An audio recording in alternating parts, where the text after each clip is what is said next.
बिस्मिल्लाहिर्रहमानिर्रहीम, अस्सलाम वालेकुम। मैं हूं मखदूम शहाबुद्दीन। आज 19 मार्च 2025 बुध के दिन इंतहाई तशवीशनाक अपडेट्स हैं। एक जानिब तो इस्लामाबाद हाई कोर्ट में जस्टिस सरदार एजाज इसहाक ने जो किया वो अनप्रेसिडेंटेड है और उनके साथ जो हुआ वो भी अनप्रेसिडेंटेड है। लेकिन आज अदालती रिमार्क्स ने इस निज़ाम को एक मरतबा फिर एक्सपोज करके रख दिया है और एक मैसेज जो है वो डायरेक्टली या इनडायरेक्टली जज साहब की तरफ से पाकिस्तान की मुक्तदरा को कम्युनिकेट किया गया है। इसके साथ ही साथ इमरान खान साहब जो हैं अडियाला जेल से बहुत अरसे बाद उनका तफसीली पैगाम जो है वो जारी हुआ है और इमरान खान साहब ने जो बातें कही हैं और जो इमरान खान साहब के साथ गुज़श्ता चंद दिनों से तोड़ने के लिए इमरान खान को किया जा रहा है, जो कुछ भी खान साहब के साथ किया जा रहा है उस मामले पर इमरान खान साहब ने कौम को एतमाद में लिया है। पहले इस्लामाबाद हाई कोर्ट की बात कर लें। आपको मालूम है कि इस्लामाबाद हाई कोर्ट में कुछ जजेस दीगर हाई कोर्ट से लाए गए और कुछ नए जजेस तैनात किए गए हैं, वो एक साइड पे हैं। बाकी इस्लामाबाद हाई कोर्ट के जो आइन पसंद, कानून पसंद और दबंग जजेस हैं, जो खत भी जिन्होंने लिखा, मुदाखलत पर स्टैंड लिया, वो जजेस एक तरफ हैं। जस्टिस सरफराज डोगर कायम मकाम चीफ जस्टिस हैं और वो बगैर इस्लामाबाद हाई कोर्ट के जस्टिस के हल्फ उठाए ही इस्लामाबाद हाई कोर्ट के सीनियर प्यूनी जज बने और ऑब्वियसली इस वक्त जस्टिस सरफराज डोगर साहब इस्लामाबाद हाई कोर्ट को ऑपरेट कर रहे हैं, चला रहे हैं, अपने हिसाब से चला रहे हैं।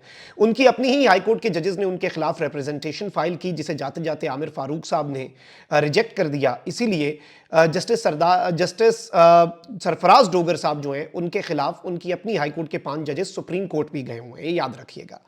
अब इमरान खान साहब जो हैं उनके केसेस मुख्तलिफ जो हैं, जो अडियाला जेल में मामलात हैं, जब जेल हुकाम उन पर अमल नहीं करते तो तौहीन अदालत की दरखास्तें दायर कर दी जाती हैं। अब वो दरखास्तें जब ऐसे जजेस के सामने आती हैं जो या तो तबादला होकर आए हैं या नए तयनात हुए हैं, वो उसे बड़े मुनासिब अंदाज में लेकर चलते हैं जिससे निज़ाम को प्रॉब्लम नहीं होती। और अगर वो दीगर जजेस के पास केसेस आ जाएं तो फिर वो जजेस स्टैंड लेते हैं और फिर आइन और कानून के मुताबिक फैसला होता है और निज़ाम फिर रोड़े अटकाता है। मशाल यूसुफजई ने एप्लीकेशन दी, तौहीन अदालत की पटिशन फाइल की कि जी मेरी मुलाकात खान साहब से नहीं करवाई जा रही। जज साहब ने उसके ऊपर अदालत लगा ली। जस्टिस सरदार एजाज साहब जो हैं उनके सामने केस आ गया। अब जस्टिस सरदार साहब जो हैं इनके सामने जब केस आया तो इन्हें सुप्रीडेंट ने बताया कि नहीं जी, इमरान खान साहब ने कहा है कि मशाल यूसुफजई तो उनकी वकील है ही नहीं। जज साहब ने कहा मैं कैसे यकीन कर लूँ, आप इमरान खान को यहाँ पर पेश कर दें। आईजी को कहा कि आप सिक्योरिटी अरेंजमेंट्स करें या फिर आप वीडियो लिंक के जरिए पेश करें। जब नहीं किया तो उन्होंने अदालती कमीशन मुकर्रर कर दिया। लॉ क्लर्क सकीना बंगश के ऊपर मुश्तमिल था वो कमीशन।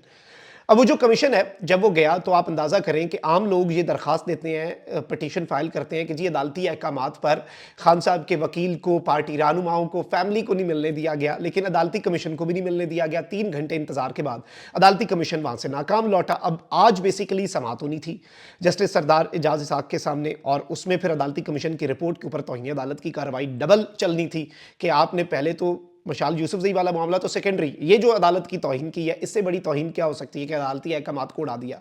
लेकिन उससे पहले ही सोमवार को जो सुप्रीडेंट साहब हैं वो इस्लामाबाद हाई कोर्ट में सरफराज डोगर साहब के सामने एप्लीकेशन लेके गए कि जी सारे केसेस जो है ना वो आप मेरे यकजा कर दें तौहीन अदालत के और लार्जर बेंच बना दें। एतराज़ात के बावजूद जस्टिस सरफराज डोगर साहब ने साबित किया कि उन्हें क्यों लाया गया और जस्टिस साहब जो हैं उन्होंने फौरी इंसाफ कर दिया। अब लार्जर बेंच उन्होंने 3 रुकनी बना दिया है जो कल अब किस केस की समाअत करेगा।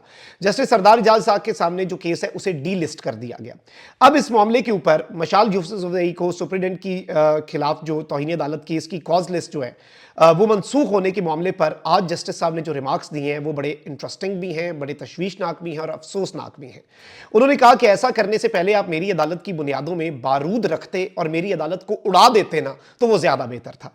अदालती हुक्म के बावजूद इमरान खान साहब से मुलाकात न करवाने पर तौहीन अदालत केस की कॉज लिस्ट मनसूख करने पर अदालत के तलब करने पर deputy registrar judicial Islamabad high court Sultan Mahmood अदालत में पेश हुए। जस्टिस सरदार एजाज इसहाक खान ने स्टेट काउंसिल से इस्तफसार किया कि जो कुछ हुआ कि आप इसमें मुलव्विस हैं, आपने किसके कहने पर कॉज लिस्ट मनसूख की। डिप्टी रजिस्ट्रार ने अदालत को बताया कि हमें चीफ जस्टिस ऑफिस से हिदायत आई थी, चीफ जस्टिस ऑफिस से कहा गया कि लार्जर बेंच बना दिया है, अब इस केस की कॉज लिस्ट मनसूख कर दें। जस्टिस सरदार एजाज इसहाक ने पूछा कि केस मुंतकली के लिए मुतफर्रिक दरखास्त किस कानून के तहत दायर की गई, क्या रियासत जज की मर्जी के बगैर केस लार्जर बेंच को मुंतकिल करने की हिमायत करती है। फाजिल जज ने रिमार्क्स दिए कि यह करने के बजाय आप मेरी अदालत की बुनियादों में बारूद रखकर उड़ा देते, हम बुनियादी सवालात ही तय नहीं कर पाते, हर 10 साल बाद बुनियादी उसूलों पर, इसी मुकाम पर हम आकर खड़े हो जाते हैं। इस्लामाबाद हाई कोर्ट के जज ने कहा कि इससे बड़ी हमाकत नहीं कि कानून की अमलदारी के बगैर मईशत तरक्की करे। ये मेरी ज़ात या मेरे इख्तियारात का मसला नहीं, ये मामला हाई कोर्ट की तौक़ीर का है। इस तरह अवाम का निज़ाम इंसाफ पर यकीन रहेगा। फिर इस सब के अंदर मैं आपको ये बता दूं कि जस्टिस साहब ने कहा कि रियासत जो है, अगर वो इस मामले को अपनी अना का मसला बनाना चाहती है, रियासत इस मामले के अंदर पर्सनल होना चाहती है, तो फिर तो मुल्क का अल्लाह ही हाफिज़ है, फिर तो मुल्क आप अंदाजा कर लें किस तरह से चलेगा। अच्छा, एक तरफ ये अफसोसनाक डेवलपमेंट हुई है, तो वहीं दूसरी जानिब अब मैं आपको ये बता दूं कि इमरान खान साहब जो हैं, उनके साथ जब मुलाकात होती है तो उसके बाद एक बड़ा तफसीली किस्म का ना उनका ट्विटर अकाउंट से पैगाम जो है वो जारी होता है। अब इमरान खान साहब का वो पैगाम जो है वो जारी हो गया है और वो मैं आपको पढ़ के सुना देता हूँ।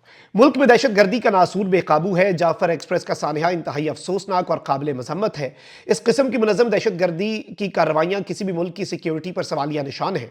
दहशत गर्दी के वाक़यात में फौजी और सिविलियंस की कीमती जानों के ज़िया का जितना दुख हमें है, किसी को नहीं हो सकता, क्योंकि तहरीक इंसाफ वो वाहिद सियासी जमात है जिससे तमाम सूबों की अक्सरियत जुड़ी हुई है। अफसोसनाक अमर यह है कि तमाम एजेंसियाँ दहशत गर्दी की रोकथाम के बजाय तहरीक इंसाफ को ख़त्म करने पर लगाई हुई हैं।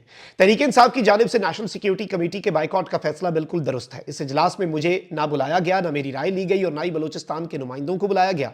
इनकी नीयत इस मामले में साफ होती तो मेरी जमात के अरकान को सबसे पहले मुझसे मुशावरत करने की इजाजत देते। इस वक्त तहरीक इंसाफ पाकिस्तान की वाहिद जमात है जिसकी सपोर्ट तमाम विफाकी इकाइयों में मौजूद है, जबकि पीपल्स पार्टी और नून लीग सिंध और पंजाब के चंद मखसूस इलाकों तक महदूद होकर रह गए हैं। मुल्क के सबसे बड़ी जमात और फेडरेशन की अलामत वाहिद सियासी पार्टी के सरबराह को बाहर रखकर कौन सा इत्तफाक राय आप हासिल करना चाहते हैं? उर्दली हुकूमत की खारजा और दाखिली पॉलिसियां मुल्क के लिए जहर कातिल हैं। दहशत गर्दी का मसला सिर्फ तब हल होगा जब इसका सियासी हल दरियाफ्त किया जाएगा और लोगों की मंशा के मुताबिक उनके फैसले होंगे। दहशत गर्दी का मसला सिर्फ फौजी हिकमत अमली काइनेटिक ऑपरेशन से हल नहीं हो सकता।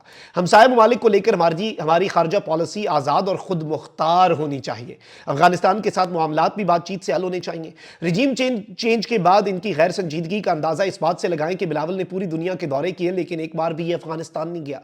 फौजी ऑपरेशन कभी मसाइल का हल नहीं होते। बड़ी बड़ी जंगों का हल भी मुज़ाकरात और अमन इस्तेहकाम की कोशिशों से ही निकलता है। मुल्क सिर्फ तब ही मुत्तहिद और मजबूत रह सकता है जब अवामी मैंडेट का एहतराम किया जाए, सियासी जमातों को उनकी जगह दी जाए और एस्टैब्लिशमेंट सियासत में मुदाखलत से बाज रहे। 71 में भी एक सियासी जमात को दीवार से लगाया गया और जो हुआ वो तारीख नहीं भुला पाई। तब भी अगर सियासी जमातों को मुतवाजिन मौके मिलते तो मुल्क दोलख्त ना होता। आज भी लोगों की आवाज को दबाया जा रहा है और उनकी नुमाइंदगी करने वाली सियासी जमातों का गला घोंटा जा रहा है। बलूचिस्तान में यही मॉडल नाफिज किया गया है जिसकी वजह से आज वहां के हालात बेकाबू हैं। जब तक अवाम की नुमाइंदा हुकूमतों को इख्तिदार मुंतकिल नहीं किया जाएगा, ये मसाइल जो के तू रहेंगे बल्कि बढ़ते जाएंगे। अब जो अगला पार्ट है वो बड़ा इंपॉर्टेंट है। खान साहब कहते हैं कि उर्दली हुकूमत मुझ पर दबाव बढ़ाने के लिए तमाम गैर कानूनी हथकंडे इस्तेमाल कर रही है। मेरी अहलिया को भेजा, जेल में डाला गया। ना तो याया खान ने मुजीबुर रहमान की अहलिया को जेल में डाला, ना जनरल जिया ने भुट्टो की अहलिया को जेल में डाला और ना ही मुशर्रफ ने कुलसूम नवाज को जेल में डाला। मगर इस एस्टैब्लिशमेंट ने इखलाकी पस्ती की बदतरीन सतह पर पहुंचकर मेरी अहलिया को भी जाली केसेस में पाबंदे सलासल कर रखा है। पिछले करीबन एक हफ्ते से मेरी मवासलात के जराए तक रसाई पर कड़ी बंदिश है। हालात हाजरा से बेखबर रखने के लिए टीवी देखने पर पाबंदी आयद है और अखबार और किताबों की तरसील भी मुअत्तल है। मेरे बच्चों से मेरी बात नहीं करवाई गई। बार बार याद दहानी के बावजूद मुरवजा तरीके के मुताबिक 90 दिनों में मेरी अहलिया से 72 घंटे की मुलाकात भी नहीं करवाई जा रही। मेरे जाती मुआलिज को मुझसे मुलाकात की इजाजत नहीं दी जा रही और ना ही डेंटिस्ट को मिलवाया जा रहा है। मेरे पार्टी रहनुमाओं से मुलाकात भी नहीं करवाई गई। मुझे मुकम्मल तौर पर बेखबर रखा गया कि एपीसी के बारे में मुझे कोई इल्म ना हो सके। ये जो कुछ भी कर ले, मैं इनकी फस्तायत के आगे ना पहले झुका था ना अब झुकूंगा। मैं पाकिस्तान की हकीकी आज़ादी के लिए खड़ा था, खड़ा हूं और खड़ा रहूंगा, चाहे मुझे तमाम उम्र जेल काटनी पड़े। मैं इंशाल्लाह अपने मुल्क और अपनी कौम की खुद मुख्तारी के लिए आखिरी सांस तक लड़ता रहूंगा। अब इमरान खान साहब ने जो ये बात कर दी है, आई थिंक कि ये गेम चेंजर है। और ये इमरान खान साहब ने जो बातें कही हैं कि मुझ पर दबाव बढ़ाने के लिए जो कुछ किया जा रहा है और एस्टैब्लिशमेंट को जो लाकर इमरान खान साहब ने एक मरतबा फिर कटहरे में खड़ा किया है, सिंबॉलिक है। और इससे एक चीज़ वाज़ेह हो जाती है कि खान साहब ने ये बात कही है कि आपको हमारे साथ बैठना पड़ेगा, लेकिन अब पोजीशन ऑफ वीकनेस से ये बात नहीं की बल्कि पोजीशन ऑफ स्ट्रेंथ से की है। अपना बहुत ख्याल रखिए। अल्लाह निगहबान। पाकिस्तान जिंदाबाद।